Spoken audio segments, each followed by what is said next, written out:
ദൈവത്തിൻ്റെ കൃപയും അനുഗ്രഹങ്ങളും നമ്മുടെ മേലും ഇതിൻ്റെ എല്ലാ സംവിധാനങ്ങളുടെ മേലും ഉണ്ടായിരിക്കണമേ എന്ന് ഞാൻ പ്രാർത്ഥിക്കുന്നതായുള്ള ആവശ്യമാണ്.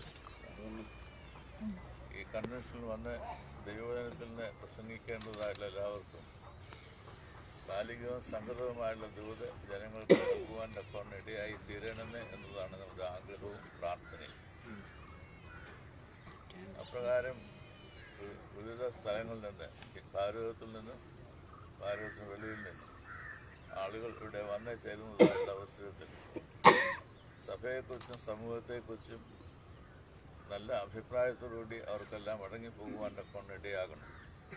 അതോടൊപ്പം തന്നെ ഈ പ്രദേശത്ത് ഈ കാലഘട്ടത്തിൽ ജീവിക്കുന്നതായുള്ള ജനതയ്ക്ക് മതഭേദമന്യേ വന്നു ചേരുന്നതായുള്ള എല്ലാവർക്കും ഏറ്റവും അനുഗ്രഹീതമായിട്ടുള്ള ദൂത് ലഭ്യമായി തീരുവാൻ തക്കവണ്ണം സാധ്യമായിട്ട് തീരുകയും വേണം.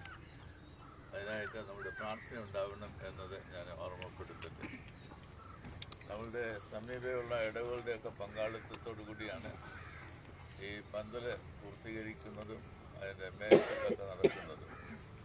അതിനായി വിവിധ സ്ഥലങ്ങളിൽ നിന്ന് ആളുകൾ എത്തിച്ചേരും എന്നതെനിക്ക് അറിയാവുന്ന ഒരു വസ്തുതയാണ്. അപ്രകാരം ഈ വർഷവും എല്ലാവരുടെയും സഹായ സഹകരണം ഉണ്ടാകുവാൻ ദൈവം കൃപ നൽകട്ടെ എന്നത് പ്രാർത്ഥിക്കുകയും ചെയ്യുന്നു.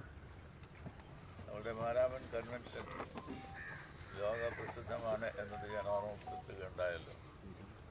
ലോകത്തിൻ്റെ എല്ലാ ഭാഗങ്ങളിലും ആയിട്ടുള്ള ആളുകൾക്ക് ഇവിടെ വന്ന് പ്രസംഗം കേൾക്കുന്നതിനായിട്ട് ഏറെ ആളുകൾക്ക് താല്പര്യമുണ്ട്. വയോജനങ്ങളായ ആളുകൾ പോലും നടന്ന് ഈ പന്തലിലേക്ക് വരുന്നത് കാണുന്ന അവസരത്തിൽ അവരുടെ എത്ര തീക്ഷ്ണതയുണ്ട് എന്നത് മനസ്സിലാക്കാനായിട്ട് ശ്രമിക്കാറുണ്ട്. അവരുടെ വന്ന് ഇരുന്ന് ദൈവസാന്നിധ്യം അനുഭവിച്ച് ദൈവത്തിനെ കേട്ട് ദൂതുകൾ ഗ്രഹിച്ച് അതിനനുസൃതമായി ജീവിക്കാനുള്ള സമർപ്പണത്തോടു കൂടി മടങ്ങിപ്പോകണം എന്നത് നാം എല്ലാവരും ആഗ്രഹിക്കുന്നത്. അങ്ങനെ ഒരു നല്ല ചരിത്രം ഈ മാരാമൻ കൺവെൻഷൻ ഉണ്ട് എന്നത് ഇത്തരണത്തിൽ